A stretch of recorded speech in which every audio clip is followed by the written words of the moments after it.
CP Rai ji, मैं आपसे जानना चाहता हूं कि ये गठबंधन क्यों टूटा, दोनों तरफ से इस तरह तेवर क्यों दिखाए गए, और अचानक से 48 घंटे के भीतर क्या ऐसा हो गया कि ये गठबंधन टूट गया?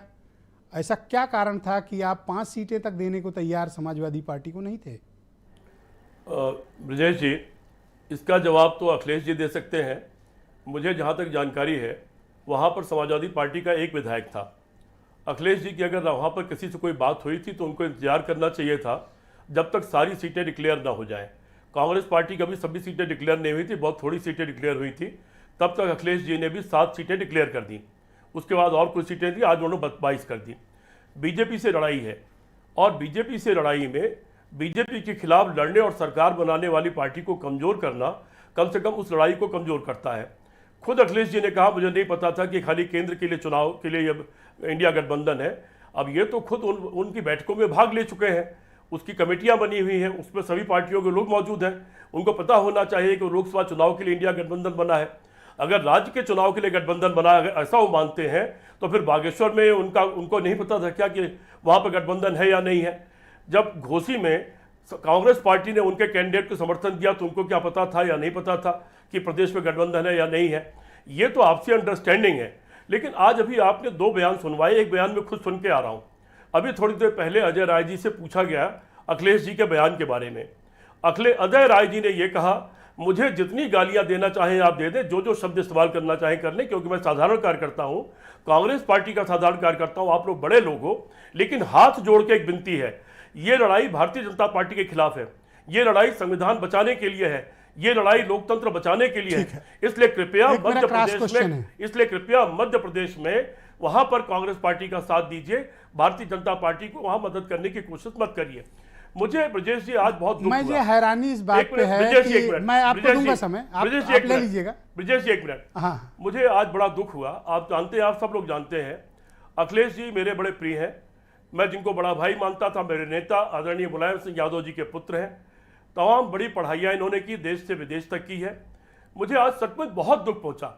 कोई छोटा मोटा कोई कार्यकर्ता कोई भाषा बोल देता, इस तरह की सड़क छाप टाइप भाषा तो अलग बात थी, लेकिन अखिलेश जी के मुंह से इतने हल्के शब्द निकलना मुझे सचमुच दिली दुख पहुंचा है, बहुत दिली दुख पहुंचा। मैं नहीं उम्मीद करता पढ़े लिखे इंसान से। अब एक मेरा प्रश्न है कि अखिलेश यादव ने जो मुख्यमंत्री हो रहा हो, जो एक पार्टी का राष्ट्रीय अध्यक्ष हो, जो एक पार्टी के राष्ट्रीय अध्यक्ष हो, उनको कम से कम भाषा की मर्यादा रखें। जहां तक लोकसभा चुनाव का सवाल है, उसके बारे में केंद्रीय नेतृत्व और वो लोग बात कर रहे हैं, उसका फैसला आप वन साइडेड बात कर रहे हैं। आप एक सवाल ले लें जी।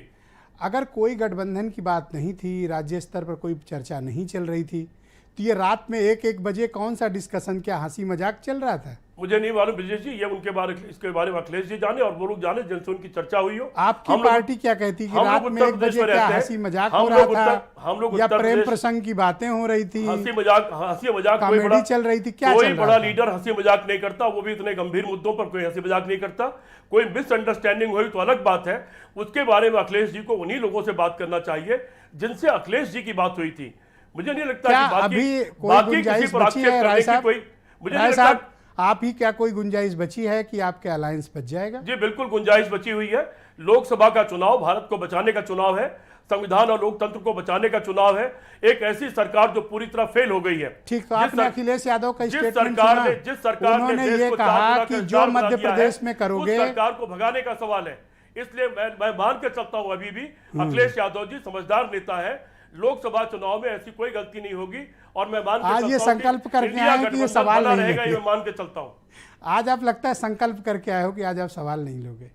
नहीं, सवाल आप पूछते जाइए। तो मुझे सवाल से कभी नहीं भागता हूं ब्रजेश जी। तो आप सवाल तो लीजिए, आप वन साइडेड बहस क्यों कर रहे हैं? मुझे सालों से जानते हैं, मैं सवाल से नहीं भागता। एक सवाल ले लीजिए, सवाल पूछिए। चलिए ठीक है। सवाल ये है कि अगर आपको लगता है कि अलायंस बच सकता है, तो क्या अखिलेश यादव से कांग्रेस माफी मांगकर क्या उनको सीटें देने के लिए तैयार है? अगर कांग्रेस पार्टी के किसी नेता ने चुरकुट शब्द इस्तेमाल किया होता तो मैं अभी माफी मांग लेता, और बड़े नेताओं से भी आग्रह करता माफी मांग ले।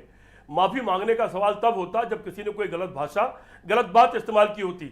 बाकी अखिलेश जी की किससे बात हुई है वो जाने, और उनको उसी से बात नाम लिया है उसी से बात करनी चाहिए, और दिग्विजय सिंह अखिलेश जी को उसी से बात करना चाहिए जिससे उनकी बात हुई थी। कमलनाथ से और दिग्विजय सिंह से उन्होंने ऑफिशियल स्टेटमेंट। अखिलेश जी के पास फोन है दोनों के, दोनों लोग बड़े नेता हैं, उनको आपस में मुझे लगता है बात कर लेनी चाहिए, और कोई गलतफहमी पैदा नहीं होनी चाहिए।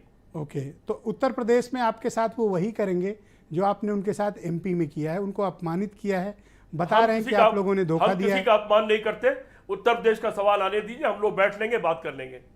अभी तो आपके साथ फोन तक उठाने को तैयार नहीं है, ये उम्मीद आपने कहां से पाल ली कि वो आपके साथ बैठेंगे? मैं अखिलेश जी को जानता हूं, बहुत छोटी उम्र से जानता हूं, मैं जानता हूं कि वो बात करेंगे। कैसे मतलब? मैं जानता हूं ना, उनको अच्छी तरह जानता हूं मैं। मतलब बेइज्जती भी करोगे और कहोगे कि बात भी करेंगे? कोई नहीं करेगा। अखिलेश जी बड़े लीडर, उनकी किसी ने न बेइज्जती की है, न कोई बेइज्जती करेगा। डिफेंसिव क्यों हो रहे हो आप? मैं डिफेंसिव कहाँ हूं? अनूप संडा समाजवादी पार्टी के प्रवक्ता हैं। राय साहब शुक्रिया, मैं डिबेट को आगे बढ़ाता हूं। अनूप संडा समाजवादी पार्टी के प्रवक्ता हैं। ये क्या हो गया? What happened? देखिए, समाजवादियों का इतिहास रहा है